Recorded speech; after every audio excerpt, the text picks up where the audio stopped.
Hello, everyone. This is fourth episode of Hunterizer Podcast. So let me introduce myself. I'm David. I'm co-founder of Hunterizer. And I'm Vlad. I'm another co-founder. And today we're joined by someone who has been at the center of wildlife policy and hunting advocacy in California for more than 3 decades, Bill Gaines. Bill is the principal of Gaines and Associates Government Relations and the chair of California Hunting and Conservation Coalition. Over the years, he has worked with legislators, the Fish and Game Commission, and dozens of conservation organizations to shape policies that directly affect hunters in the state. Before launching his firm, Bill served as Director of Government Affairs for the California Waterfowl Association, CWA, and led the California Outdoor Heritage Alliance. He has been recognized multiple times for his leadership in conservation and outdoor policy. Bill, welcome to the show. Oh, well, thank you for having me. Of course. And before we get into policy and coalitions, how did you personally get into hunting and conservation work? Was it something you grew up with, or did you find your way into it a bit later? Kind of found my way into it. It's actually kind of an interesting story. I did grow up hunting and fishing. I started hunting, BB gun, pellet gun, 6, 7 years old. And then as soon as I got to be about 9 years old, I went and I got my hunting license, and I've been absolutely it's just, the love of my life outside of my wife and my family, right? I just love to hunt and fish, but I've always hated politics. But I love the outdoors. So I went to UC Davis, graduated from there with a degree in agricultural and managerial economics, because I wanted to work, in the farming industry. I wanted to be outside. I wanted to be in the open spaces and so forth. And I'll tell you, if I was at a party and somebody brought up politics, I'd be gone. I'm out. I've always just hated politics. Most of the people I worked with down at the Capitol when I'm lobbying and so forth, they majored in political science. I mean, they just love politics. I was the exact opposite. I hated politics. I would have never majored in political science. But fact was, I went to work after I graduated. Ronald Reagan had just been elected. It was 1981. He'd been in office about a month, and I graduated from Davis, and I went to work for Lockheed Missiles and Space in Sunnyvale, California. And the reason was I had a couple of buddies that graduated from Davis ahead of me. That was kind of outside of my major, but it was still like a business type related job. But Reagan was beefing up the defense industry. The Cold War was still raging, and so that was good money. And I was single. I had buddies that already lived there. They said, "Bill, come on down. We're working at Lockheed. We love it here. We got a place for you to live. We can get you an interview." Da, da, da, da. So I thought, what the heck? I'll go check out the Bay Area. I actually grew up in the Lodi area, which is in the Central Valley, just a little bit north of Stockton, if you know where that is. Oh, yeah. I jumped there. What's that? I skydived there. Oh, well, it's open country. I lived out in a farming area and so on and so forth. So going to the big city, going to the Bay Area was kind of like, well, I'm single, what the heck? We'll have a good times. And we did. I worked there for 5 years. We'd go to Giants games, Niner games, A's games, Raider games. We were always out doing something, or, just going out and enjoying the bars, dancing or whatever. Anyway, so after about 5 years in the Bay Area, I got to get back. I got to get back to my roots. I got to get back to where I can hunt and fish, and it's not a 5-hour drive to get to a refuge to hunt ducks or whatever. And so I left Lockheed and I went to work for a defense contractor in the Rancho Cordova area called Aerojet. They were the only ones in that part of the world at the time. I worked there for 7 years, and at least I was surrounded by people that loved to hunt and fish, and I was in hunting country. I was close to the refuges. I was just, a few miles from where I could go deer hunting and everything else, so it worked out beautifully. But then the defense industry started really backing off. The Cold War was over, and they started laying off at Lockheed like crazy, or at Aerojet rather, like crazy. So I ended up, actually, my wife was looking through the want ads. This is before you could go on the internet and do that kind of stuff, right? She was looking through the want ads, trying to find me a job, because as Aerojet was laying off, I was still surviving. I was still working for Aerojet. But they were cutting deeper and deeper, and I saw a lot of people get laid off. I'm going, man, I never thought they'd get laid off, right? So I knew it was just a matter of time. And she goes, you got to get out of there before you get laid off. And she was going through the paper and she found an ad for the California Waterfowl Association. I was already a member, avid duck hunter. That was one of the things I loved to hunt. I was already a member of CWA because Aerojet used to buy a table at their local dinner every year. And I would go, right? And so she goes, aren't you already a member of this organization? And I go, yeah. She goes, well, they're looking for a director of government affairs. And it said, must have experience working with the state legislature. And I'm going, I've never worked with the state legislature before, right? I did while I was at Lockheed and while I was at Aerojet. I did work in government relations. Either I was working with the Army or the Navy or the Air Force or subcontractors, on what they were making for whatever defense contractor I was working with. So I had a lot of experience working in government relations, but I had zero experience in working with the state legislature and really knew very little about it. Anyway, so I one day I didn't have a computer at home. This is back in the early 90s. She said, stay at work tonight until you get your cover letter and you get your resume done and you can mail it in to CWA and just maybe you'll get an interview. I actually put that off for like 3 weeks. And finally she said, you've got to do this. Sooner or later, you're going to get laid off. You've got to look into this job. It'd be perfect for you. It's about duck hunting.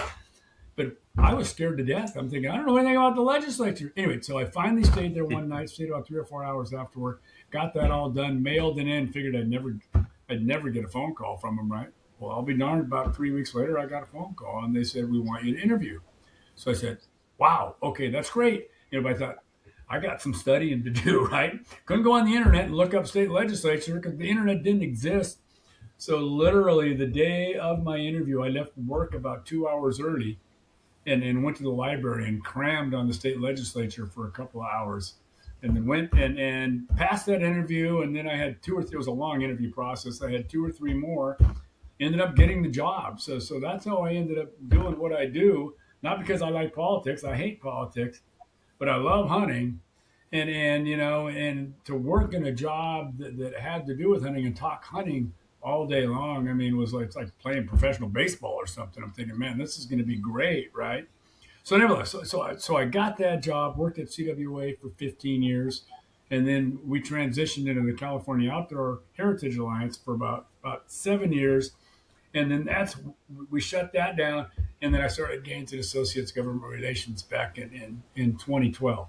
So anyway, so I got into politics not because, I love politics, but because I do care deeply about hunting, and I get asked that a lot, and I say, I do what I do so I can do what I want to do, right? Because I just love to hunt. And then I saw more and more changes in policy where it was cutting back on hunting, cutting back on access.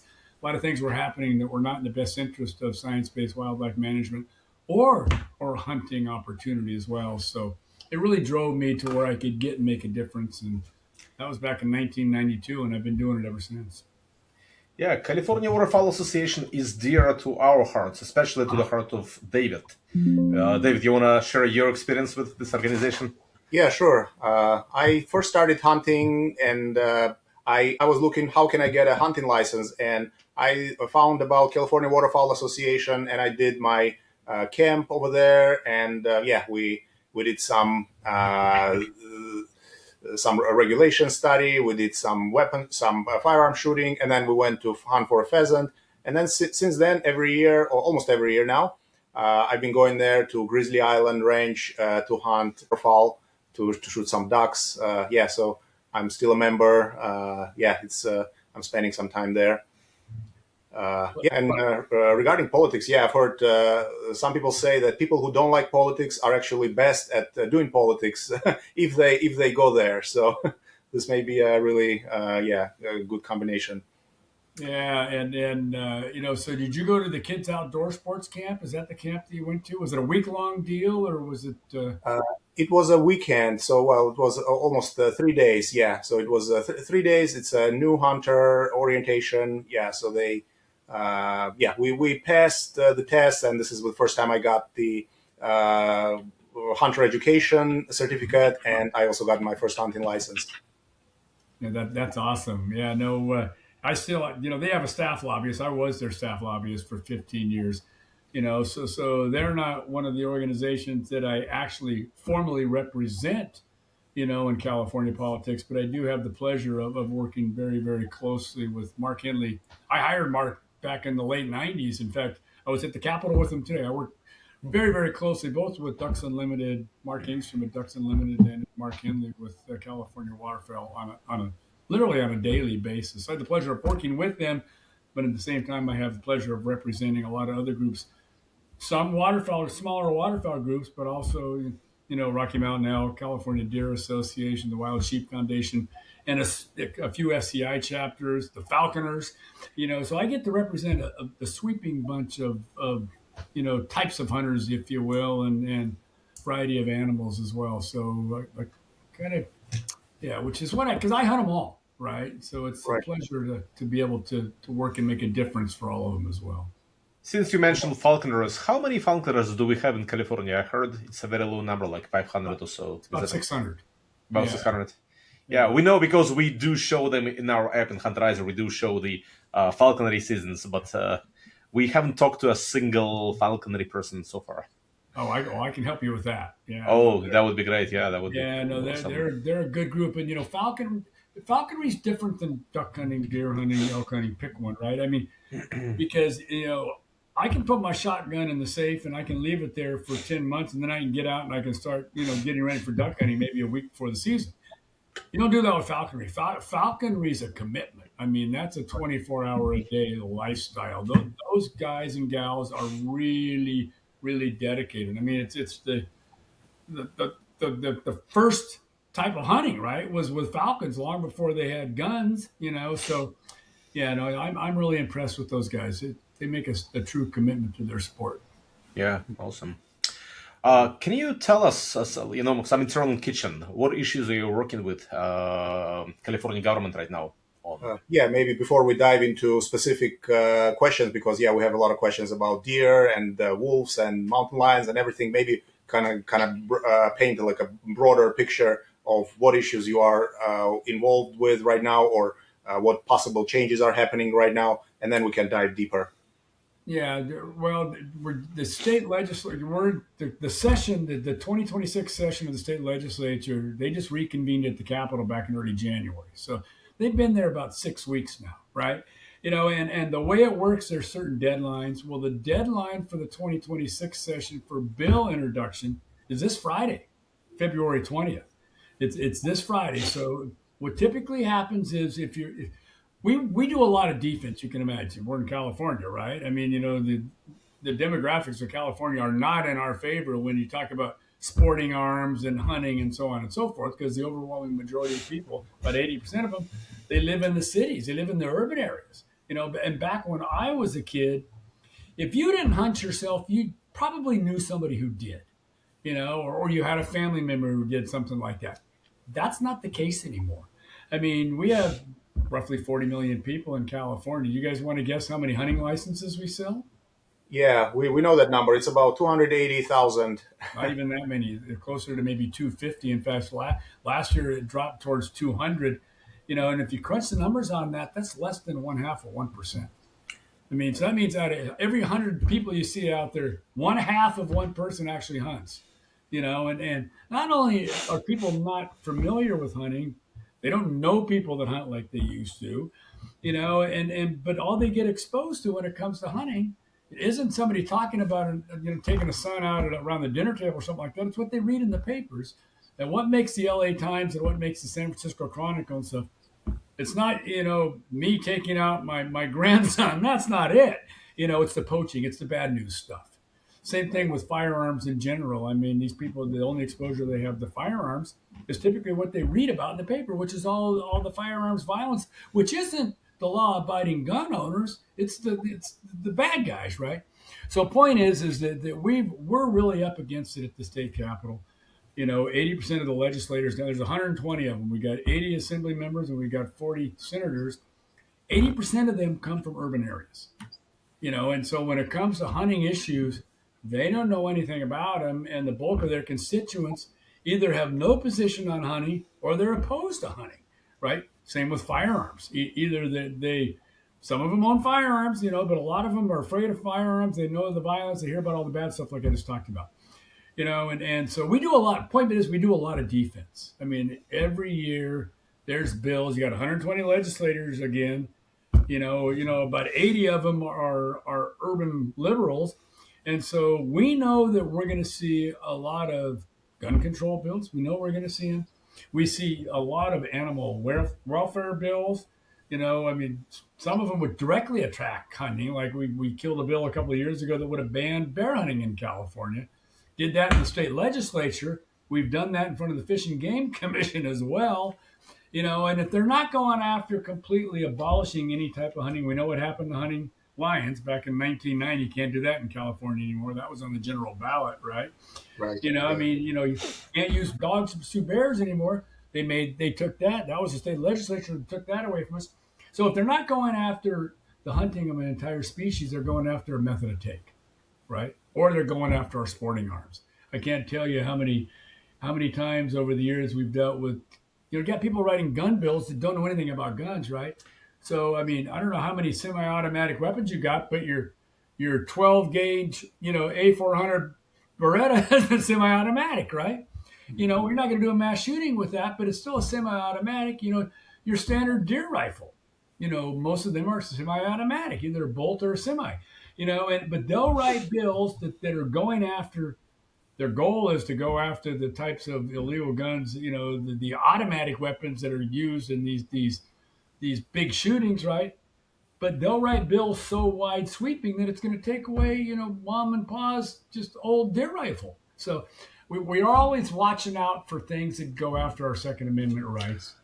And obviously we question on that. So they banned Glocks, and as far as I know, Glock 20 was the only 10 millimeter semi-automatic pistol allowed in California. So now we lost it.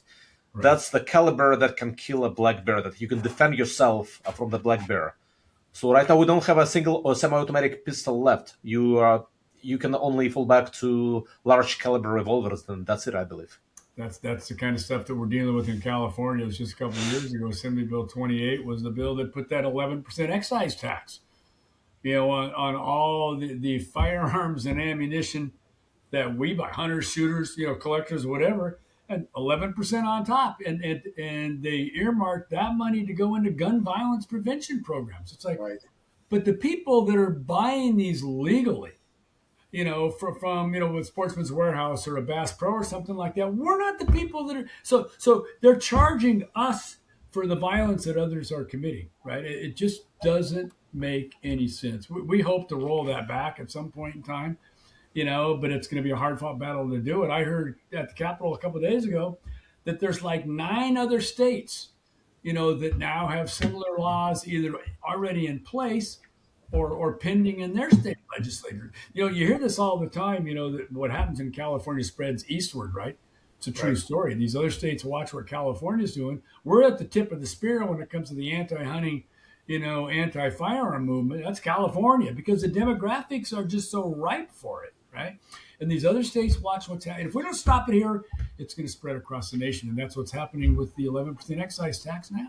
And when you said about animal welfare, I believe they're talking about welfare of wolves and bears, not the welfare of livestock, the cows and those wolves are killing. Yeah, they're animal rights bills, right? They want to protect everything, And what's really sad is you mentioned wolves. We've got wolves that are expanding rapidly in California now. We've got a terrible problem with mountain lions already. We haven't been able to hunt them technically since 1972.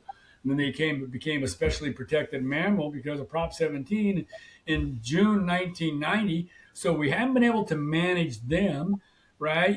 We've got black bears, which are overabundant. The Department of Fish and Wildlife just did a conservation and management plan, completed it in April of last year, that said, well, gee, we thought we had 30 black bears in the state.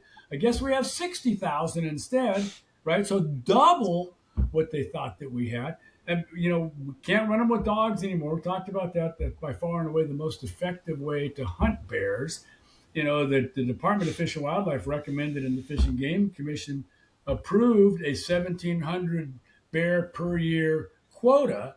That's what the maximum annual harvest would be. They did that many, many years ago. Well, we were getting that pretty much every year when we could use dogs. Now that we can't use dogs, and they've been illegal since 2013, we haven't come close to that.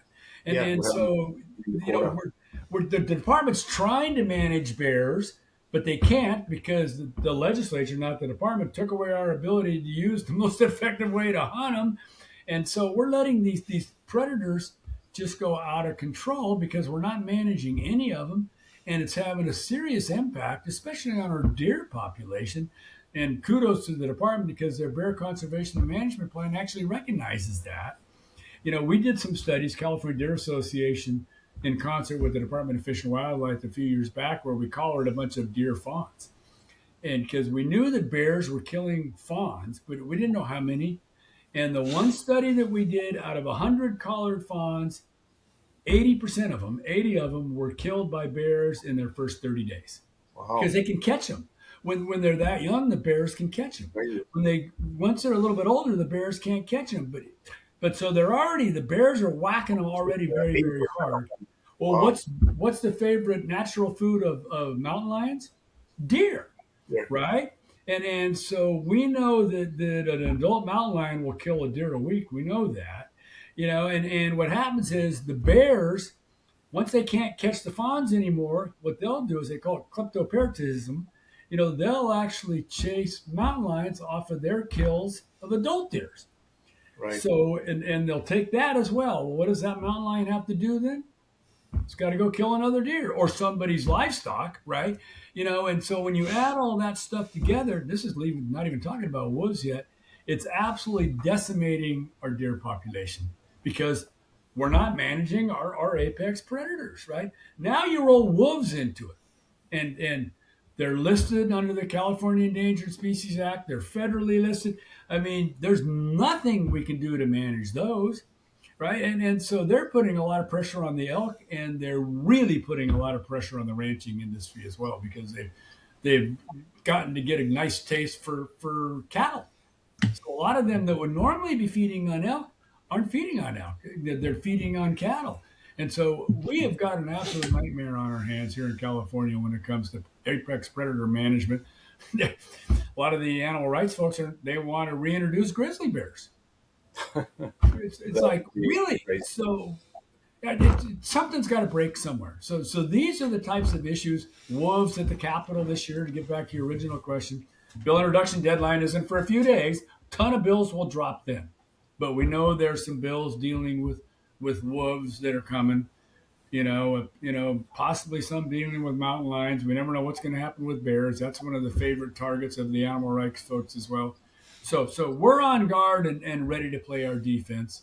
That's where you mentioned the Hunting and Conservation Coalition that I chair. We started that back in I was working with California Rifle and Pistol Association, and we kicked that off. And the beauty of the Hunting and Conservation Coalition is it makes the hunting community, and we got the fishing groups joining us now too, makes us even stronger, because the groups that I represent, and the CWAs and the DUs who have staff lobbyists, CRPA's got a staff lobbyist as well. I mean, they have representation down at the Capitol, but there's a whole bunch of other groups that don't. They've got hunters that are members. They certainly care about what's happening down at the Capitol, but they don't have anybody representing them down there. Their members don't know what's going on because they're not being communicated with, because they don't have people down there. So that was the intent of the Hunting and Conservation Coalition, was to get all the groups in the room, the ones that are politically active, even the ones that aren't politically active, and in some cases, especially the ones that aren't politically active, get them in the room. We meet quarterly, and we talk about what's happening, in the state legislature, what's happening in the Fish and Game Commission, what's happening elsewhere that impacts science-based wildlife management, and hunting access and hunting opportunity, so that everybody is well briefed on what's happening. And then when legislation comes along, we got a meeting actually coming up in a couple of weeks. Again, we meet just 4 times a year. But when something comes along, the groups are aware of it. They're plugged in on it, and we can get the coalition together to help fight it, quickly. And so you look at our track record on beating bad proposals since 2015, and it's considerably better than it was before we had the Hunting and Conservation Coalition. And so that coalition has been so successful that Oregon called me up. I helped them get one started in Oregon. Washington got one started with the help of Oregon, and then now Colorado's setting one up and so forth. And it's just all about coordination and communication within the hunting industry so that people know what's going on and can help fight these bad bills when they come up. Also Yep. helps when we get good bills because we play a lot of offense as well because you know what the best defense is? It's a good offense, right? Absolutely. Right. You know, keep the ball in your hands and you know, the other team's not going to score. So we introduce legislation every year as well. And we got some good bills coming up this year as well. So Okay. Yeah, this is very interesting. Yeah, we as hunters, yeah, not always aware about all the inside, all the politics that's happening there. We just see what's on the outcome, the regulations. But occasionally there are some news coming out that hey, this crazy bill was introduced to ban this kind of hunting or to do that kind of thing, and thankfully most of them are killed at certain point in the House or well in the Assembly or in the Senate or by the Commission. Yeah, well, we definitely are appreciate that very much. That very few of those crazy bills come through. And at the same time, I would like, yeah, of course, we hunters hear about they complain about hunting opportunities in California, but at the same time, I would like to still recognize that we have a lot of really good opportunities to hunt in California, despite what people, especially outside of California, say about us. Yeah, we have a lot of good game species. We have wild pigs, we have elk and pronghorn antelope. The duck hunting is very good.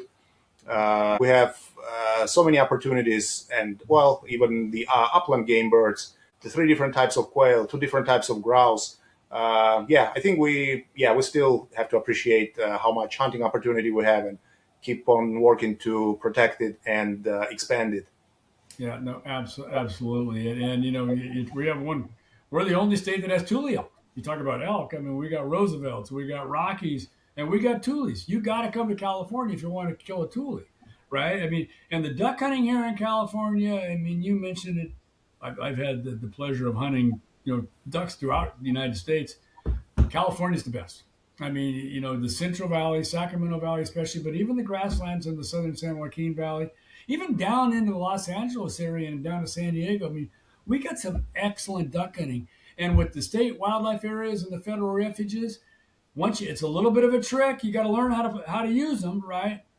But there's a lot of hunting opportunity out there. You just got to do a little bit of homework, you know, to learn where they're at, how you deal with it, and so forth. And a lot of Forest Service land and so forth. I mean, for hunting deer, like you mentioned, pigs, we got more pigs that we know what to do with. It's just a matter of getting to them. So, yeah, we have a lot of opportunity here. California's worth fighting for. I mean, I Absolutely. know politics is crazy, but I mean, when it comes to outdoor recreation, hunting and fishing and much, much more, it's worth fighting for. It's really a beautiful state. It is. Uh, Absolutely. let's get back to predators for a while. When did the paradigm shift happen? When did a general audience stopped seeing wolves and bears as dangerous predators and started seeing them as doggies and puppies and teddy bears? And who's to blame? You know, that's a really good question, but for some reason they want to wrap their arms around. You know, I think they're just fascinated with a mountain lion, right? You know, they're fascinated with a black bear.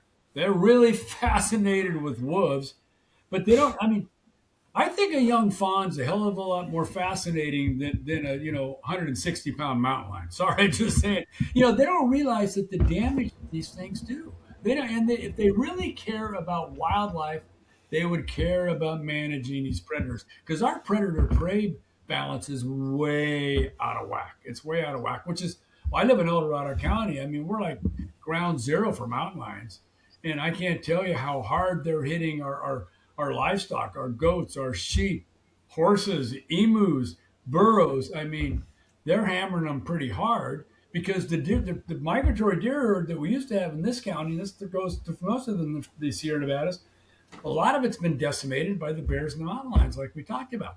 So where do you have these? A lot of these deer herds now, they're local deer herds. They're down in the foothills and in the lower elevations around, the 10, 20, 30 acre parcels where they feel a little safer, right? But those same parcels are the same ones that will have goats and sheep and various livestock. And when the mountain lions, can't get the deer, I mean, they just take advantage of hammering the livestock. So we got a big problem in our hands. And of course, we're not managing them. So it's not like we can cut them back like we could if we actually had a hunting, season on them and tags like we do everything else. But yeah, people are fascinated with the predators. I don't know why, because they're doing a tremendous amount of damage right now. What can farmers legally do to defend their stock? Can they kill that mountain lion that comes to their farm and kills the stock? You can. As a matter of fact, you can. Fish and Game Code actually says, you can look it up, it's section 4807, says that if you have livestock, pets, family, whatever, that is being threatened, pursued, or pursued by a mountain lion, in the act of being killed by a mountain lion, or even just being threatened by a mountain lion, you can immediately take that cat. You have to report it to the Department of Fish and Wildlife. I think it's within 72 hours. Probably should report it before then. They'll come out. They'll do an investigation. But the bottom line is the law allows you to do that. A lot of people don't know that. They think, oh my gosh, that mountain lion's about ready to kill my German Shepherd, which happens, right? There's nothing I can do about it. Well, there is. Or if something's pursuing your child, for heaven's sakes, I mean, you've got the right to protect your family and your property. You do. A lot of people don't know that, but it's true. The law allows you to do that. Is it the same with wolves, or wolves have more protection than? Wolves have more protection because wolves are federally and state listed. So if you're a rancher, and a lot of them have gone through this, and your cow's about ready to drop a calf, right? And the wolves are just kind of hanging there waiting. There's nothing you can try to scare them away. You can't shoot them. I mean, they recommend, the wolf promoters recommend you use lights, use sound, use dogs, use this, use that, do all this stuff, but what I have heard and talking to people that are actually living with wolves, the wolves are pretty smart. They learn pretty quick after maybe they've been hazed away by music, or maybe they've been hazed away by a dog a couple of times. But after that, it's like, yeah, I'm not so much afraid of that anymore, right? But you do not have the right to kill a wolf that may be attacking, your livestock like you can with a mountain lion. You cannot with a wolf. Right. Yeah, I remember there was this case that I think last year, I think a few of the wolves, they were killed by CDFW because they did so much damage to the cattle, to the ranchers. Right. Yeah, no, right. And in fact, I talked with the department about that. I think that was in December. It was just a couple of months ago. Yeah, where they had to take out 3 or 4 individuals out of that pack.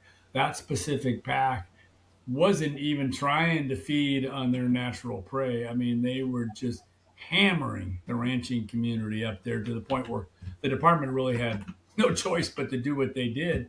They didn't like doing it. I can promise you that. But they had to do it, and then of course they got just caught absolute hell from the animal rights folks. What? You're killing wolves? But I mean, they had absolutely no choice. They had to do it. Mm-hmm. One interesting question, because like for regular hunters that are not deep into politics, we know there are so many government agencies that are working that impact hunting and wildlife regulation. So there is California Department of Fish and Wildlife. There's Fish and Game Commission. There is a California legislature, and I'm not even talking about the federal laws that can list or delist the animals. Can you describe which of these agencies are doing what? What kind of role do they have? State legislature deals with laws, right? I mean, they deal with like the Fish and Game Code, and the Fish and Game Commission deals with regulations, which are different. Regulations are different than laws are. The state legislature can trump, if you will, the Fish and Game Commission, because whatever they put into law is law. The perfect example is when the state legislature outlawed the ability to use dogs to pursue bears. I mentioned that, right? That was Senate Bill 1221 back in 2012.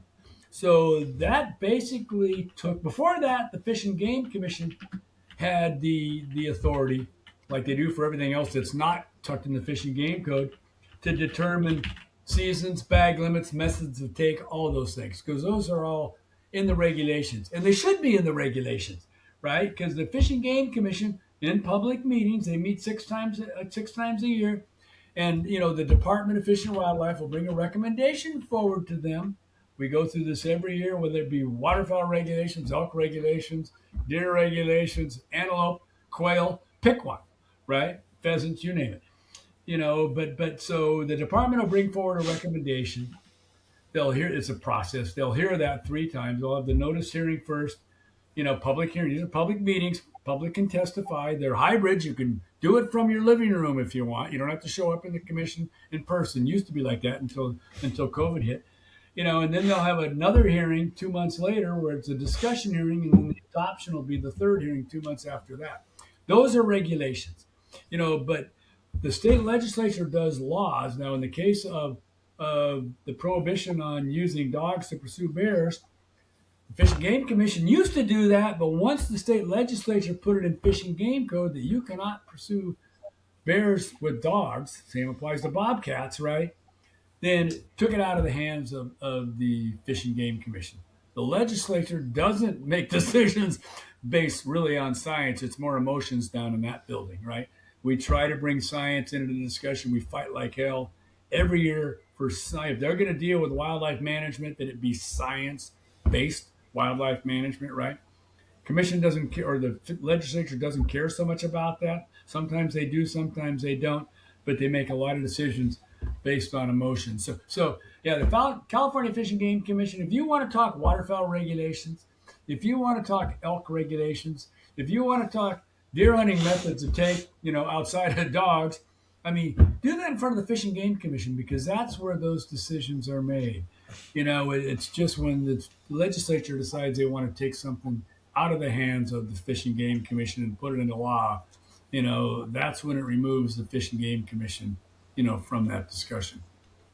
We fight like hell all the time, every year to try to make sure that the commission is making these decisions based on science and based on input from the Department of Fish and Wildlife, because down at the Capitol, they don't get any input from the Department of Fish and Wildlife. Not that the department doesn't want to, but they can't unless the governor gives them the permission to do so. And they have to request that permission. It just doesn't happen, right? So yeah, the legislature is our biggest battle. The Fish and Game Commission, we actually do pretty well at.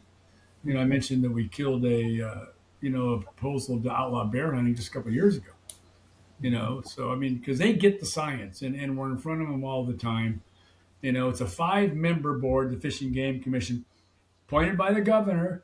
They have to be confirmed by the Senate, right? And once they're confirmed, it's a 6-year term unless they're filling out the tail end of somebody else's term that ducked out early. And they're really untouchable for that 6 years once they're confirmed by the state Senate, so they can make decisions that they think are the right decisions, as opposed to being beholden to constituents or the governor or whoever. You mentioned governor. What do you know? What are Newsom's personal view on hunting? Have you talked to him? Have you discussed it with him?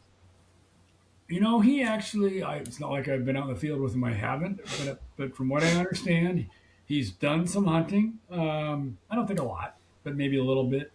From what I understand, his first partner, his wife, family is a hunting family. I don't think she personally hunts, but from what I understand, her family does. I believe her dad does, and so forth. So he's got some exposure to hunting. There's no question about that. Mm-hmm. So yeah, maybe we can talk a little bit about bear, because bear has been the species that have their numbers have gone up so significantly. And I think last year, CDFW has released the bear management plan, which told us that there is north of 60,000 bears in California. And I think that puts it as number one state among the contiguous U.S. states. So yeah, it's only second to Alaska in the number of black bears that we have here. And there's a lot of conversation. We know that there's a quota of 1,700 bear a year, and since it was prohibited to hunt bears with the dogs, we've never been really able to fill that quota. And But there's a lot of conversation about, hey, how can we increase it? Whether there is a second bear tag, whether there is a spring season, whether there are some other things. What do you think is? Tell us what you know about what's happening, what changes may be coming, what are the most realistic changes available, possible. Yeah, you should see two changes in the bear hunting regulations for the 2026 season. One of them is a second bear tag. I mentioned the commission process, 3 meetings, 2 months apart, right? The notice hearing was in December on bears. The discussion hearing was last week on bears, and adoption will be in April, but the department is bringing forward a recommendation, and we are strongly supporting a second bear tag. And also, there's a little northeastern corner of California, Modoc and Lassen counties up there that's been closed to bear hunting. They're proposing that we open that up for bear hunting. Now, the reason it was closed originally was because there weren't any bears there.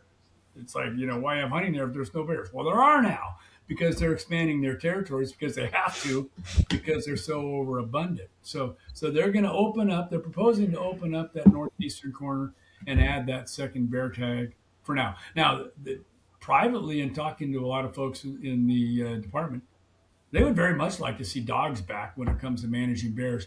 It's out of their hands because that decision was made by the state legislature, like we talked about, right? Department can't do anything about that.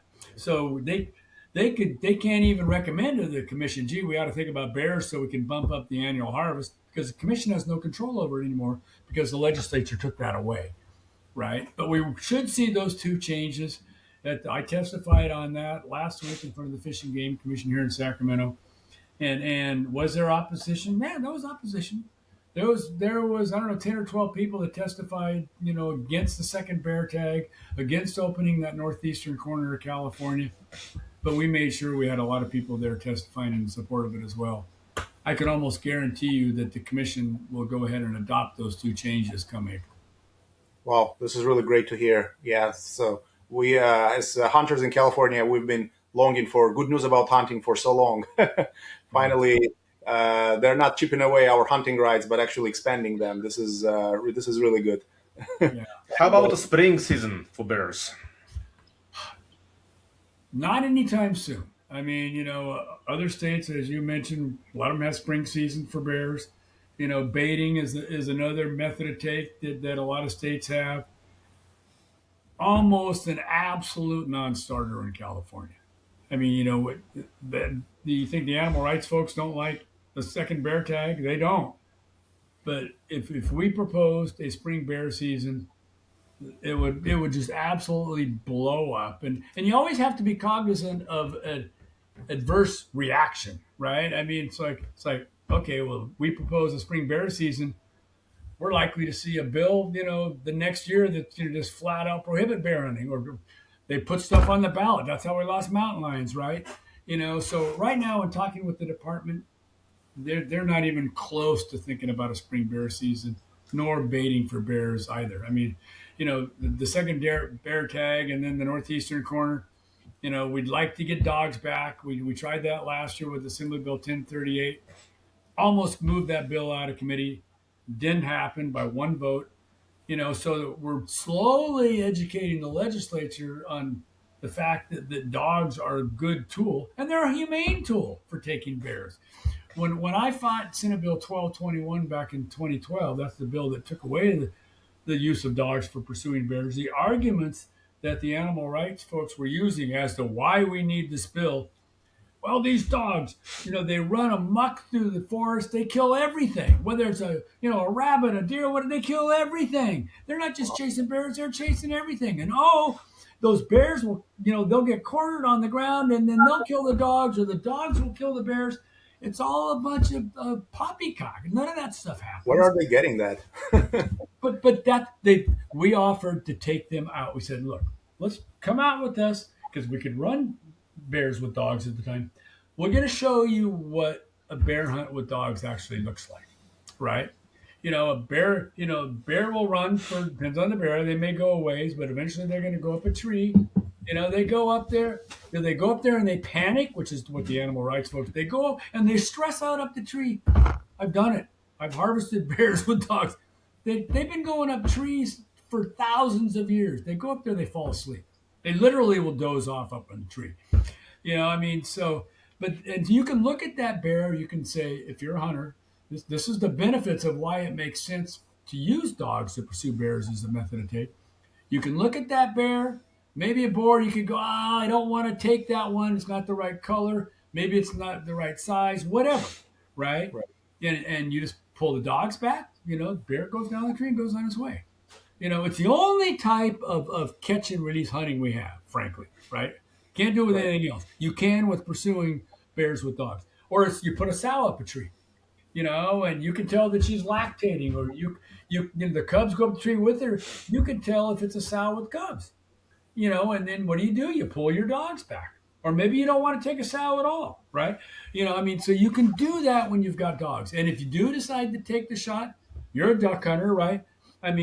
What's the best shot at a duck? You want to take a shot 50 yards out on a passing bird? No. Do you want a mallard that's maybe working, about ready to land in your decoys at 15 yards? Yes. You want a humane shot. You don't want to see the animal suffer. I've been hunting for 60 years. I hate seeing them suffer. I want a humane, quick kill, right? Absolutely. And where are you going to get a better humane, quick kill on a bear? Up a tree at 30 feet or 300 yards while it's on a dead out sprint, right? It's like, come on. It's the most humane way to hunt bears. And like I said, it's the only type of catch and release hunting that we've got, right? So they should be supporting this. They shouldn't be opposing this. Yeah. Wow. Thank you for describing this process, because we both are hunters, but I never hunted bear with dogs, so I didn't know as many things as you just told me. So yeah, this is very interesting, very educational for not just for some hunters who haven't done this experience, haven't had this experience, but for non-hunters. They need to know all this process. They will have a better understanding when they know it. Yeah, and the other knock on bears is people will say, well, and nobody eats the bear meat. Oh, that's BS. How good it is, right? And so they say it's just trophy hunting. They throw the meat away. They use the skull. They use the hide blood. That's not true. It is not true at all. Bear's like any other wild game. You got to know how to cook it. But once you learn how to cook it, there is nothing better, right? Ducks are another good example. I can't tell how many people, I hate duck. It's terrible. Guarantee you it's because whoever cooked it didn't cook it right, because there's nothing better than wild duck either. But you got to know how to cook it, right? And so, these people, they just don't understand. They're not willing to try it. And they'll use whatever type of lie, cheat, or steal they have to get their ball across the goal line. That's just the way they are. Tomorrow I'm talking to a wonderful chef, a wild game chef, an outdoor writer, Jeff Benda. Hopefully we will be featuring his recipes in our application, Hunterizer, and I will definitely ask him about some recipes featuring bear meat. Right. No, I'll tell you, please do. And that's one of we're finally seeing some shows out there that do this, because, most of the original hunting shows, and I've filmed my share of them over the years, but they're out there. They show the hunt. They show the kill, right? And then, you'll see some guys do a high five and show's over. It's like, no. The people need to know the full story, right? Yeah. If I don't eat it, I don't hunt it. Every duck I kill, I eat. I go, well, you even eat your spoonies? Yeah, I even eat my spoonies, right? Absolutely. I pluck them all, and I roast them all. And trust me, they're good. Even the spoonies are good. And so if I harvest it, I'm going to eat it. And everybody I know is the same way. I don't know anybody that goes out and hunts. And if I did, I'd definitely have a talk with them, right? And just for the hunt itself. If they haven't tried wild game, they need to try it. So that's why these shows, the old shows that used to, after the high fives, the show was over. No. Take them to the table afterwards. Show them how to cook it. Like they say, from field to fork, right?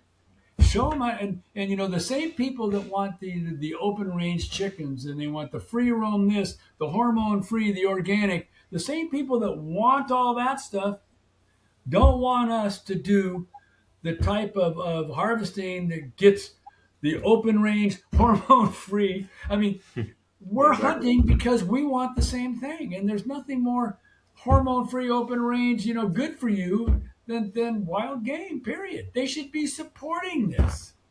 Yeah, this is why I like the Meat Eater hunting show, because it talks about hunting and then how to butcher it and then how to cook it, and they show how they cook it, how they eat it, they enjoy it so much. Yeah, even the book that came from the same author, from Stephen Ranella, was how to hunt, butcher, and cook wild game. Yeah, this all comes together, and yeah, we definitely enjoy doing that. Yeah, that's a big fan, because the people need to know the whole story. And Meat Eaters kind of cross the line beyond just hunters. I know a lot of people that watch that show that didn't even used to hunt, or don't hunt. Yeah, it's the whole package. Ranella does a good job on that, and that's the kind of message we need to get out there. Is we're simply harvesting our own food. We're not going down to the local store and buying something out of the butcher counter, right? Right. Yeah, and also, yeah, it's good that you mentioned changes that are coming regarding bear, like opening up the areas in the northeastern corner of California, because we in our Hunterizer app we are showing the maps and regulations for hunting. So we got to remember that we need to update those maps where we should be allowed to hunt bears. So we'll definitely keep track on that. Yeah, what other zone changes are coming this season? What's that now? I'm sorry. Are you waiting for some geometry changes in terms of those zones? As far as zones, well, we're seeing some changes when it comes to elk in California. Mm-hmm. We've made some really good. Again, Rocky Mountain Elk Foundation is one of the groups that I have the honor of working with. We've made some really good changes when it comes to elk hunting opportunity in California. It used to be to draw an elk tag was, and it still is in many ways, a once-in-a-lifetime experience, right? But we've added so many tags, working with the department over the past few years, and the elk populations are doing so well, that now we actually had the problem last year for the first time where, because are you guys familiar with the SHARE program at all? The SHARE Habitat Alliance for Recreation. We never used it, but yes, we are aware of it. Get word out. You guys need to use it personally and get word out to your viewers. I haven't got the hunt, right? Because we created that program. That was one of the positive, bills that my staff and I wrote and had signed into law. Oh gosh, it had to be 15 years ago or so, and we've tinkered with it a few times ever since. To kind of clean up the statute, because that's obviously in Fish and Game Code. But we're adding a considerable number of elk tags. We have over the last couple of years, and we've got a bunch more being added this year, because elk are doing so well. Northwestern California, up in the Mendocino area up there and up north of that. I mean, elk are doing so well that they're really starting to getting onto these private lands, and they're competing with cattle, for grazing and so on and so forth. So a lot of those landowners, not only in that part of the world, but in a couple other spots, are signing up for the SHARE program so that they can have hunters come in. They can get a depredation permit, but we encourage them not to, because you kill an elk with a depredation permit. If you're a rancher, if you get that permit, you can't use the meat. It's an absolute waste, right? But the SHARE program, these landowners are signing up for the program. They get a small stipend from the department for doing so. Right. But at the same time, they can allow hunters onto their land, have liabilities protections that are offered by the SHARE program. So they don't worry about somebody getting hurt and then suing them, something like that, because the bill took care of that. And so we've added hundreds of tags, for elk. In fact, the department just came out with a press release. I don't know if you guys got it or not, just last week, where they're having spring elk hunts for the first time. Yeah. Did you see that? We're all about it. Yes, exactly. Yeah, in the very north program part, right? Right. 5 bull tags. So the SHARE program, that's not your general elk tag. You get a general elk tag, and if you're hunting, I drew one back in 2011, killed a nice bull, but I hunted public property down, near Lone Pine. It was actually LA water and power land down there that public had access to. But in a lot of places, if the elk are on private property and you got a general tag, you're going to pay an access fee, right? And a lot of time those access fees are pretty steep. Not the case with SHARE tags. Share tags aren't general tags. That's a separate tag where you got to buy it. You don't lose preference points if you get one.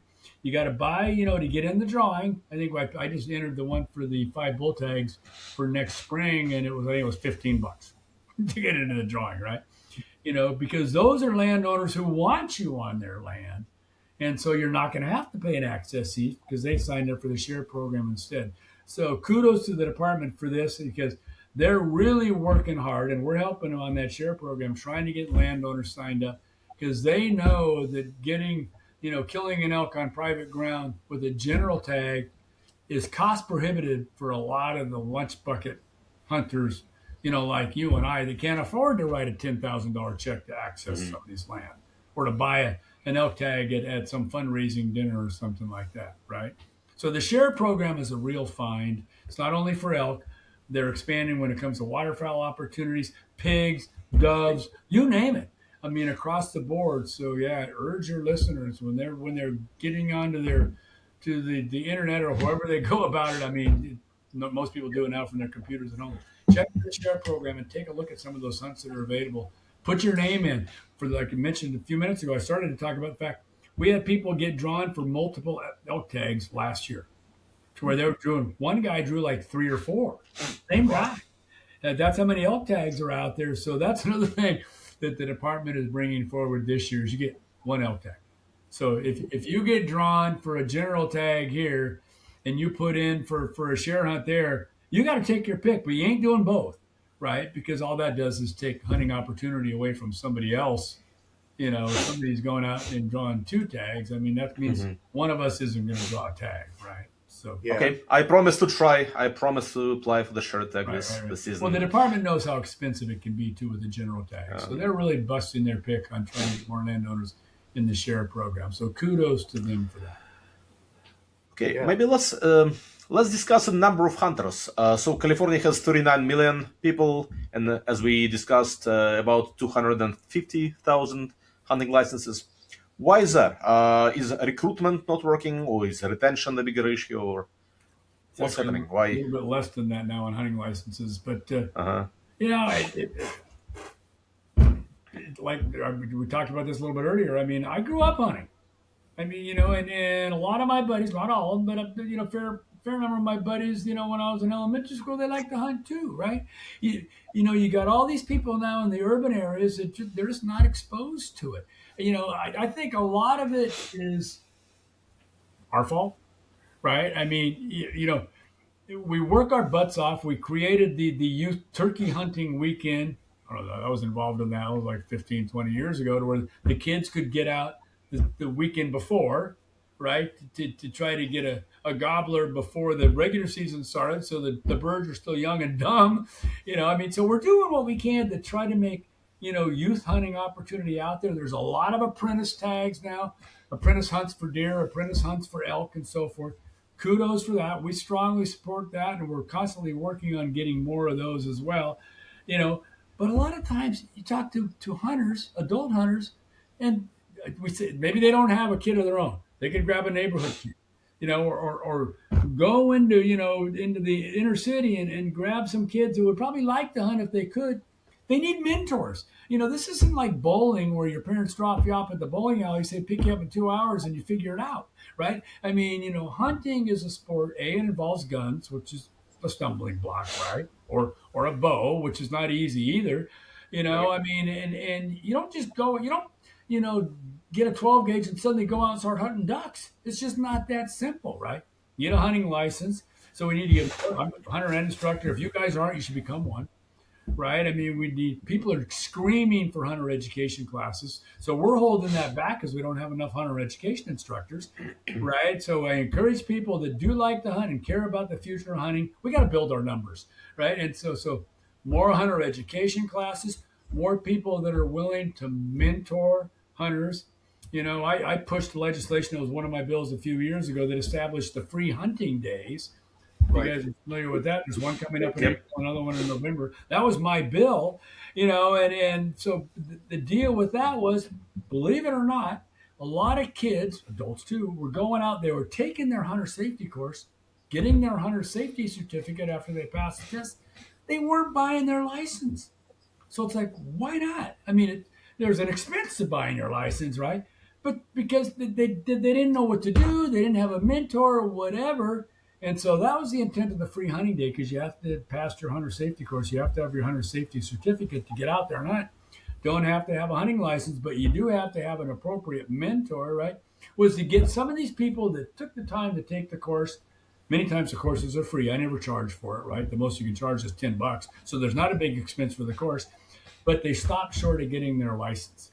It's like, why? So let's get them out there, show them a hunt, show them how to duck hunt, deer hunt, whatever, type of hunting it may be. Get them hooked on it, right? Turn them into lifelong hunters to where they want to get out there and hunt. So a lot of it has to do with us just stopping to think about ourselves and, just hunting by ourselves or hunting with our buddy. Start thinking about our future. I mean, if you've got a granddaughter or a grandson or a son or a daughter, take them out.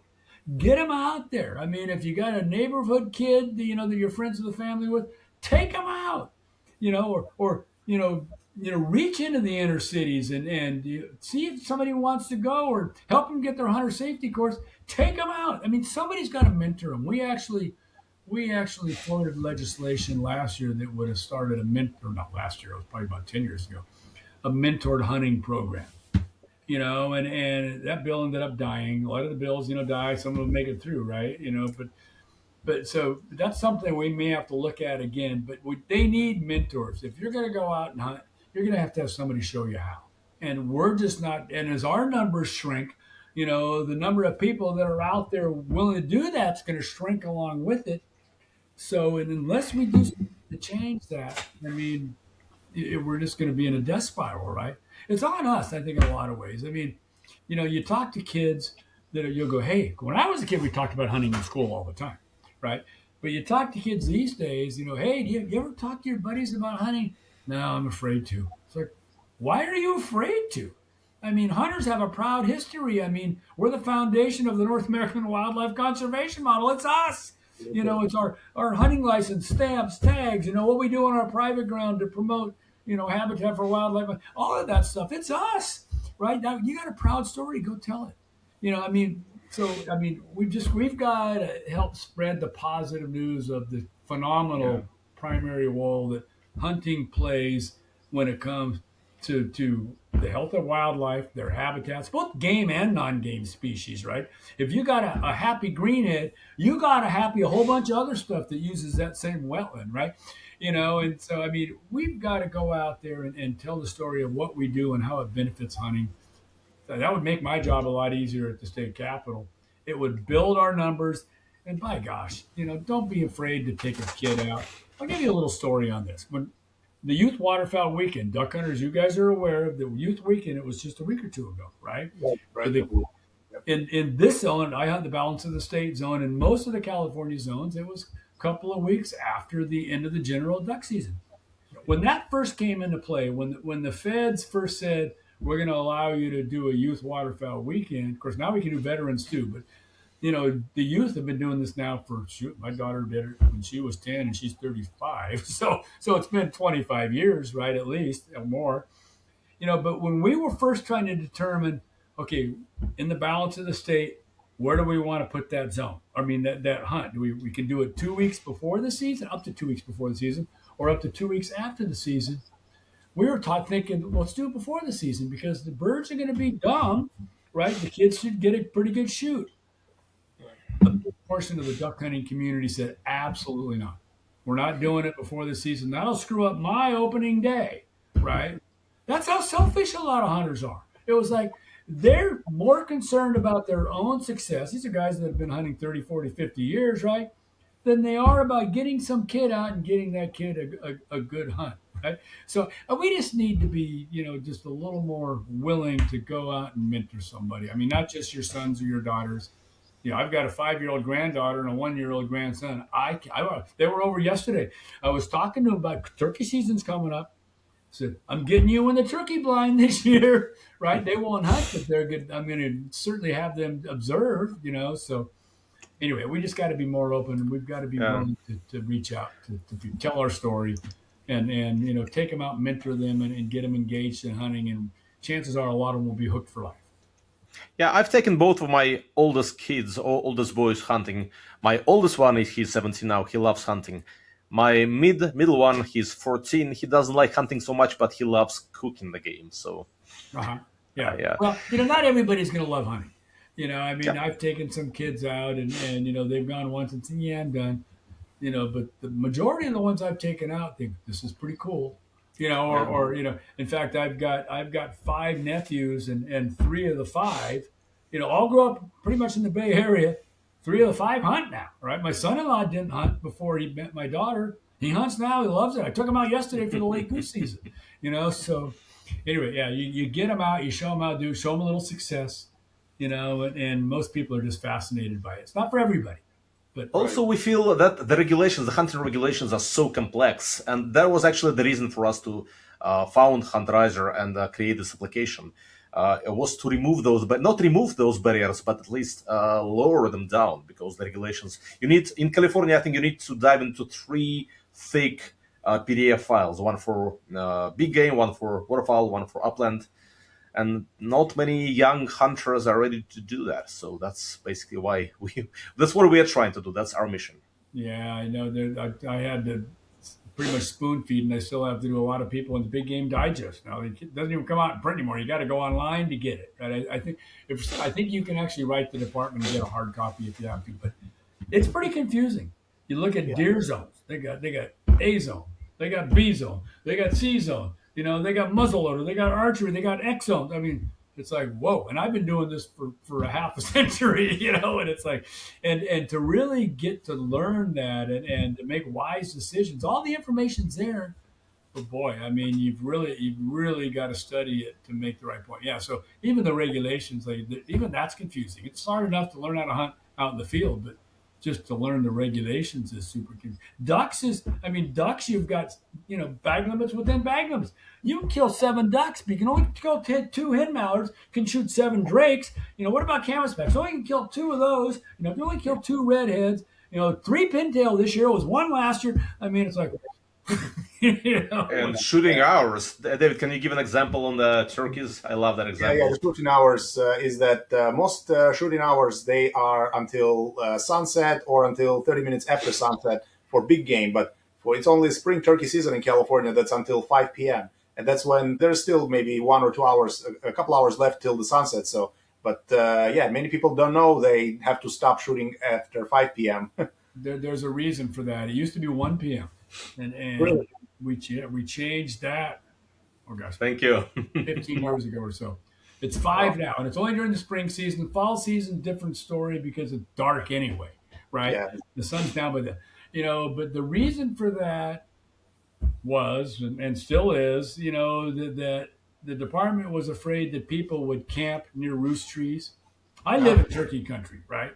And I promise you, during the spring season, I'm trying to think what time it gets dark. I mean, but like you say, it's a couple hours after 5 o'clock. Right. Those birds are going to come through my yard to get to that roost tree every night, almost at the exact same time, right? Okay. I mean, so they're super predictable when it comes getting towards them getting on the roost. And so the intent of that was not to allow somebody just to camp. It takes all the skill out of it if you're just going to sit there and wait for them to return to their roost tree and then whack them, right? So that's the reason for that. We've talked about, do we still need that? Don't we still need that? I've talked with the Turkey Federation about it and so forth. And I don't see that going away anytime soon. But that was to give the birds the opportunity to get back to their roost without being hammered, by somebody who doesn't want to learn how to call, doesn't want to do any of that stuff, but just wants to go. It's like sitting on a roadway, overcrossing or something like that. That's made for animal. And since we dived into other states' regulations as well, in Pennsylvania, we know it is shooting until noon, at least for some time. And then Michigan, that was interesting. It's 30 minutes before sunset. So yeah, that's also the only species that has this exception that it's not sunset, it's not 30 minutes after sunset. So yeah, the regulations. This is why we created a few products. One of them is the hunting atlas. So this is the one that I'm showing is for state of Texas, but the first one we created was for California. It essentially summarizes the regulations, the maps, those 3 booklets, the hunting digest that Vlad mentioned, and some other, essentially everything you need to know about hunting. And that simplifies it for especially first-time hunters or somebody who just is confused about the regulations. And another, of course, is the Hunterizer Seasons app. That's where you have all the seasons at your fingertips in the app. You get all these details, the daily bag and possession limits, the shooting hours, what kind of weapons you can use for every season, like with the air rifle or anything else. Yeah. No, Yeah, we have a friend. We have a friend who actually goes with the air rifle. We never use it for our hunts, but we have a friend who actively does well, it. some states, they got the big air rifles now, right? In California, you can hunt turkeys. You can hunt turkeys with a pellet gun. Yep. 177 caliber or bigger. But yeah, when it comes to big game, not happening in California yet, although it is in some other states. I've heard some proposals about maybe trying to get that going. It's not really looked at very favorably by the Department of Fish and Wildlife at this point in time.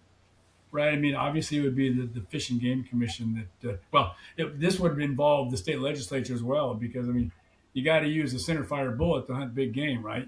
For the most part. Right. So you're not going Yeah. to be using, so that would preclude an air rifle, But yeah, I know in some states, Yeah. I know they make them powerful enough now to certainly hunt big game with, but it's not legal in California for that yet. Are you going turkey hunting this? I think you mentioned you will, right? You're Oh yeah, taking no. your. I hunt them Okay. with the bow, but I mostly turkey hunting is to me is the perfect gateway, hunting when it comes to new hunters, especially kids.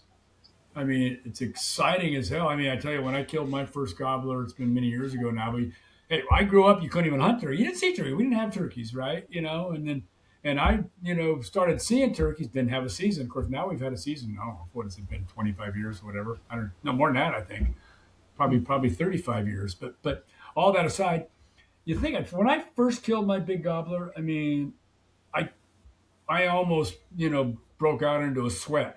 I mean, it was so exciting. For the spring season, you're calling them. They're coming in, they're gobbling, they're fanning out. A lot of times I'll play with it, I'll take them out again, and so on and so forth.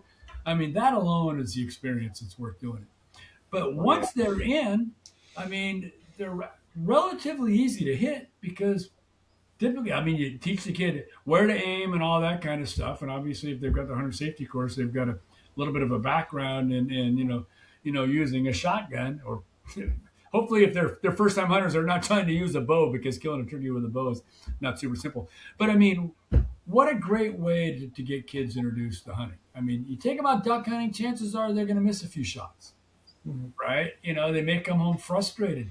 Take them out deer hunting, chances are they may not even see anything.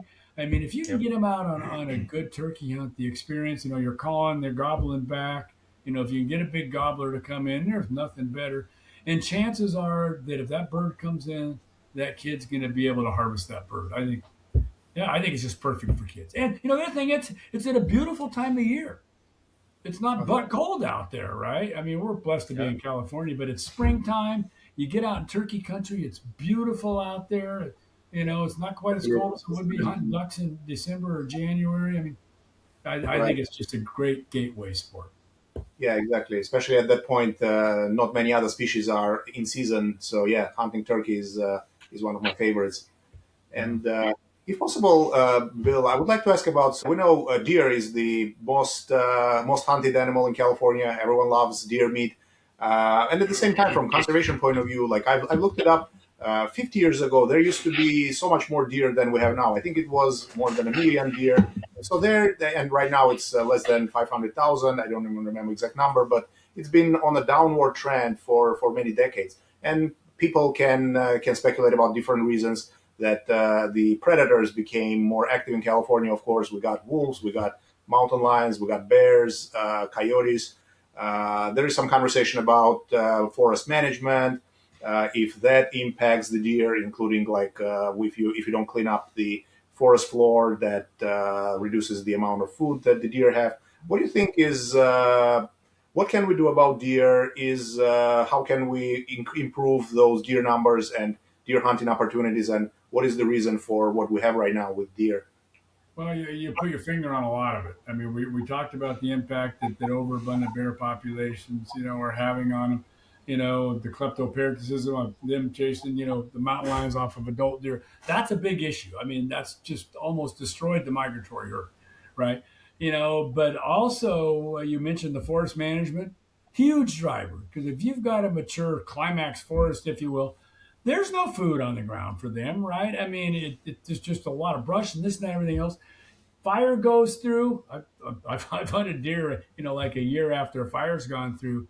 There's a lot of fresh groceries that are starting to come up. I mean, so forest management is another big one. What another big one is, and I've worked with UC Davis on this at Road Ecology Center over there.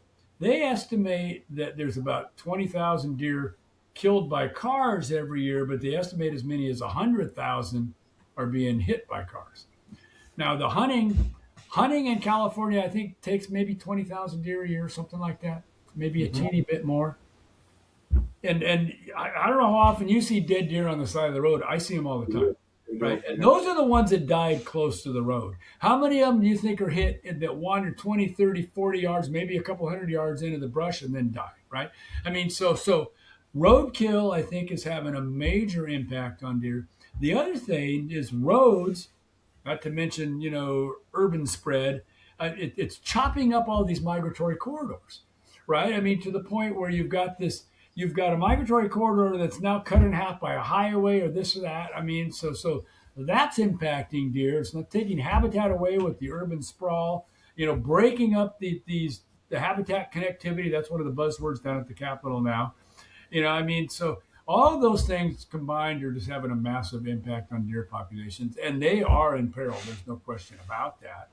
And so whatever we can do, we've worked with several legislators, and this is pretty much a bipartisan topic when it certainly is when it comes to mountain lions. I'm sure many of your listeners know about the near $100 million wildlife crossing that's being put in down in Southern California.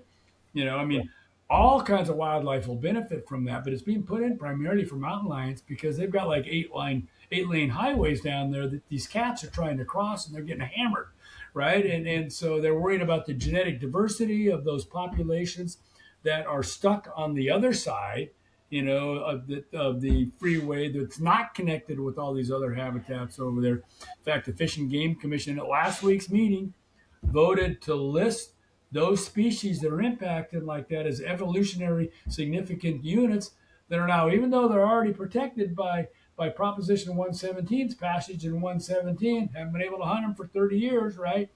But at the same time, now they've got California Endangered Species Act protection for those cats that are down there. But that's just another example of where habitat connectivity is having a major impact, in this case on mountain lions, but in a lot of cases on deer, where these deer just can't get from one habitat to the other. And if they're migratory and they got to get across that, Interstate 80 or whatever it may be, I mean, it's just a death trap for these. So we're working with Caltrans, with, through the legislature, Department of Fish and Wildlife, CHP, on trying to determine where these road kills are happening so that we can put in overcrossings or undercrossings, that can get these animals safely from the east side of these freeways to the west side and vice versa. So, but roadkill is a major driver. Forest management's a major driver. Prey, predator prey balance is way out of whack. You add all these things up, and I mean, we got problems on our hands. Right. One more. Okay, go ahead. One more thing that you mentioned, the roadkills, and there was this bill that passed the California legislature about the salvaging of the roadkill. But unfortunately, it didn't really go into effect that we still cannot salvage deer meat in California. Is there any hope of this coming back? That was my bill that I carried for the California Deer Association. That was Senate Bill 395, and we named it back in 2019. We named it 395. Why? Because 395, which is the the highway that runs up the my favorite highway, was ground zero for roadkill. I mean, the deer were getting hammered over there. So when Senator Archuleta is the one that authored that bill, he asked me, he goes, "What do you want the bill number to be?" I said 395 because we wanted to name it after that. We did get the bill passed through the legislature. The way the legislature works, is a lot of times bills have to go through what they call policy committee first, right? And policy committee looks at the policy aspects of it. Does it or does it not make sense, so on and so forth. If they get out of there, if they've got a fiscal impact to them, if there's a cost to the state to that bill, they have to go to fiscal committee after that, where they don't look at policy. That was already done, and in policy committee, they look at the fiscal aspects. And a lot of bills, many good bills, a lot of bad bills too, will die in fiscal committee, which is also known as appropriations committee, because of the cost of the state. Depending on the state's financial status, this year's a tough year, last was a tough year where they've got budget shortfalls and so forth. So what'll happen a lot of times, and this is what happened with Senate Bill 395 back in 2019, is we got the bill out of policy committee on the Senate side, because got it out of a fiscal committee on the Senate side. Well, then it had to go to the Assembly because it was a Senate bill. It started over in the Senate first, right? Got it out of the Assembly policy committee. Then it went to the Assembly fiscal committee. They didn't want to let the bill out because they were afraid that it cost too much money. And the department put what they'll do is when they're analyzing the cost of a certain bill that's got a fiscal impact, they'll go to whatever agency is going to have to implement it and say, what do you think this is going to cost, right? And that agency will give them a number. Well, the department, this goes for all departments, but in our case, the Department of Fish and Wildlife, to take a position on a bill, they have to get the permission of the governor because they work for the governor. Department of Fish and Wildlife, I alluded to this earlier, doesn't ask for permission very often. They've only done it a handful of times in the 30 plus years I've been doing this on bills. So if they don't like a bill, or if they like a bill, they can have a little bit of control over the fate of that bill by what price tag they put on it, right? They didn't like Senate Bill 395 because it required them to set up a cell phone app that kind of like the Waze app. If you have that, where if there's an accident on the road, if you got you know what I'm talking about with the Waze app, right? Motorists are constantly updating that app because, there's an accident. They go in their Waze app, boop, and the GPS of their phone marks right where that accident is. Yep. Or maybe there's a ladder that fell off a truck. Whatever. Car on the side of the road. Where are the cops at? That's on the Waze app, right? You can use the same technology for where these deer kill or elk kill, whatever it may be, where those roadkill are. That was the intent of Senate Bill 395, was to first establish this cell phone app. A lot of other Western states had already done it.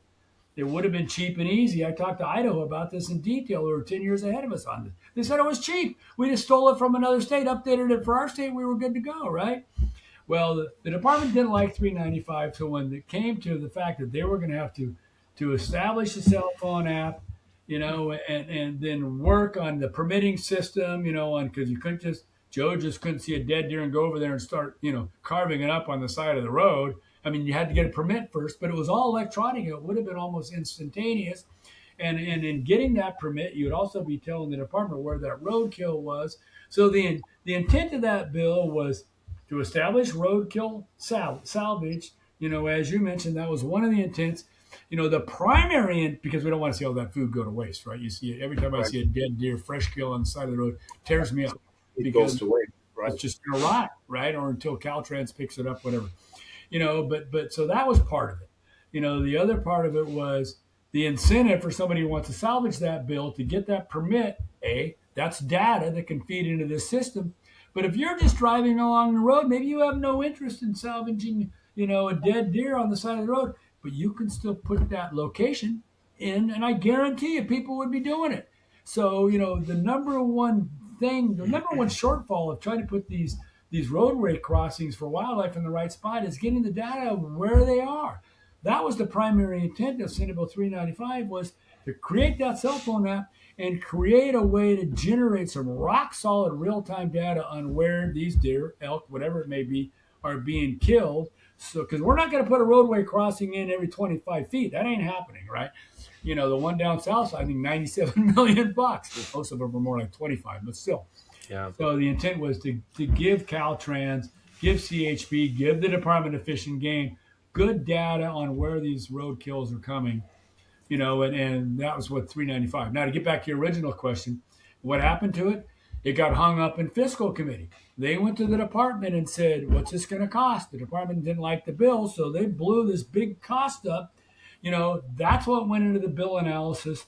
And so the committee comes to Senator Archuleta, who authored the bill, and says, we're not going to let your bill out unless, we can put language in it that says upon appropriation. You see this happen to a lot of bills, which means, we're going to pass into Law 395. It's going to have all that good stuff in it, but it's not going to be implemented until money is specifically appropriated for that purpose. So then the battle moves from, the legislature to the budget committees in trying to get that done.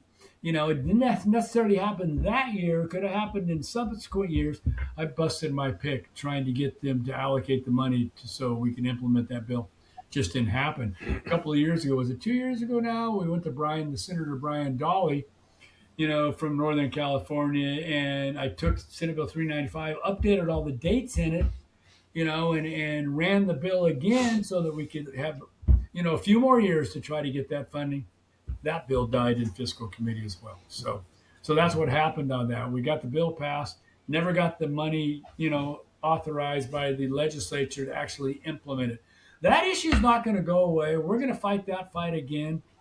It's just, let's get a new administration in. We have term limits in the legislature to let's get some changeover and recharge our batteries a little on that front, focus on some other stuff, and then we'll bring it back. I just think it makes so much good sense. Absolutely. Right. Yeah.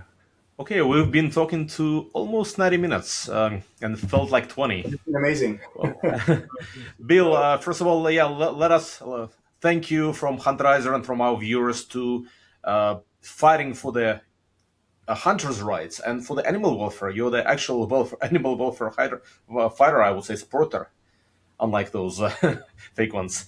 And maybe one final question. What can we as Hunterizer founders, what can our viewers, the hunters, can do to help you in your legislative fight? I'm glad you asked that question. It's almost like I planted it and I didn't, but I did want to get to this. So thank you for asking. I talked about the apathy of hunters when it comes to taking a kid out or taking even an adult that wants to learn to hunt, right? I mean, a lot of hunters are just apathetic about that. And I know a ton of hunters, and I'm telling you, the overwhelming majority of them, all they want to do is hunt. They don't want to get involved in politics. They're like I was. I hate politics, right? I talked about that at the top of the show. All they want to do is hunt. They don't want to get involved in politics. But you're talking, we have less than 250,000 hunters in this state. We got 39 million total. We have got to all get politically involved. I mean, I know the senators, I know the assembly members, but nothing drives the vote of a member of the state legislature more than having a constituent of theirs call them up, write them, schedule a meeting when they're in their district, whatever, and weigh in on something. And getting hunters to do that has not been easy. I mean, I'll go out, through some of the groups that I work with and so forth. I'll send emails out to 10,000 people saying, this bill's coming up, contact your legislator. I'll give them a copy of the bill. I'll even write a sample, opposition letter, support letter, or whatever it may be. And I may get 3% of them to respond. I mean, if you want to hunt in California, if you really care about the future of hunting, if you care about your kids, your grandkids, or future generations' ability to hunt, now's the time. I mean, you've got to get involved. I don't care if you hate politics or not. You have got to get involved. If you don't belong to an organization, join one. And when they reach out to you, and I'm busting my butt to make sure they do reach out to you and say, I need you to weigh in on AB 28, weigh in on AB 28. The best thing they can do, everybody's got a senator and everyone's got an assembly member that represents it, right? And the same governor represents all of us, right? Get to know your local representative. Get to know your assembly member. They're in their district, for a month during the summer, and they're in their district, from the middle of September all the way to January. Schedule a meeting with them. Get to know them. Let them know what you care about, and to the point where when that bad bill comes up, or when that good bill comes up, you can pick up the phone and call them, or you can write them, or you can email them, or you can schedule another meeting with them and weigh in with them and let them know how you feel. I mean, when you're outnumbered 99 and a half to one half, like we are, every single one of those one half has to get politically involved. Otherwise, hunting will go away in their lifetime. I promise you that. I mean, we just don't have the numbers here. If you care about hunting, if you care about your kids, your grandkids, whatever, to have the same opportunity to enjoy our outdoor traditions, you've got to get politically active. Don't care if you hate politics or not. You've got to do it. Every single one of us has to do that. And I think that's a wonderful advice. Thank you, Bill. We had legendary Bill Gaines in Hunterizer podcast. Oh, thank you. Oh, yeah, one more thing. On the book, we talked about the book. Remember, I almost forgot. Oh, yes. Yeah. So I've talked a lot about, the need of people to get engaged in hunting. Talked about the role of hunters in the North American model of wildlife conservation, the primary role, what our revenue streams are doing through license stamps and tag sales, what private landowners are doing on their own property with hunting, as the primary incentive when it comes to, maybe managing wetlands, maybe managing for deer, elk, whatever it may be, all of that stuff, and so my wife and I put together a book. It's called Before the Wild is Gone. And what that is, it's a little bit of a backstory on us because our story is interesting, because she's an urban girl, city raised, knew nothing about hunting, didn't even like hunting when I met her. She does now. She's got her hunting license, but she gets it because she took the time to learn the role of hunting when it comes to wildlife conservation and the impact, the benefits it provides to both game and non-game species. And she had a good mentor.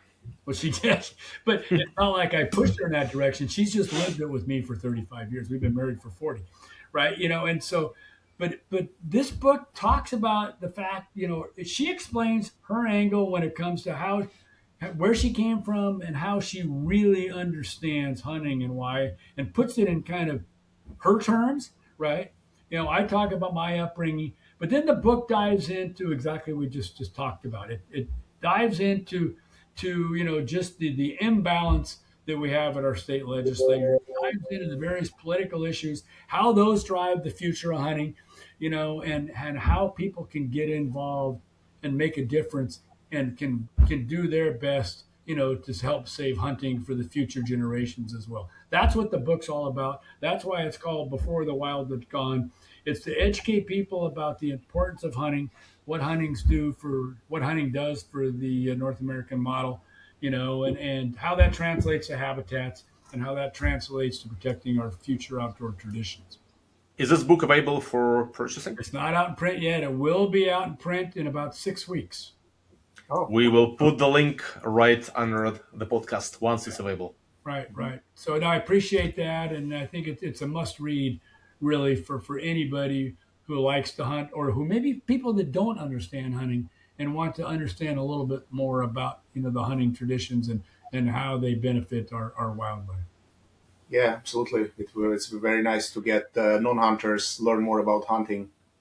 Right. And once the book is out, we'll be happy to feature that in our Hunterizer news. Yeah, no, I'd appreciate that. And don't be afraid to reach out to me. Like I say, the bill introduction deadline this year is day after tomorrow, right? And okay. So, I mean, we're not going to do it now, I know, because we're out of time. But, I could talk about some of the bills that I'm bringing out this year and some other bills, good bills that their colleagues of mine are bringing out this year. But we can talk about the bad bills that are coming up too. So, Bill, can we put your email under this episode? Yeah, sure. So that people can reach out to you? Excellent. Yeah, we'll do that. Yeah. Sure. Yeah, we definitely would love to do it again. This is so much information that every hunter is on any hunting forums or Facebook. They're talking about these issues, but you laid it out so coherently, and this is very interesting information. I'm sure this is going to get a lot of views. Yeah. All right. Well, thank you for the opportunity, gentlemen. I enjoyed it. I could have gone on for a couple more hours. Likewise. Likewise. Stay in touch. Let me know how I can help. And I appreciate the opportunity to be on today. Goodbye, everybody. All right. Bye.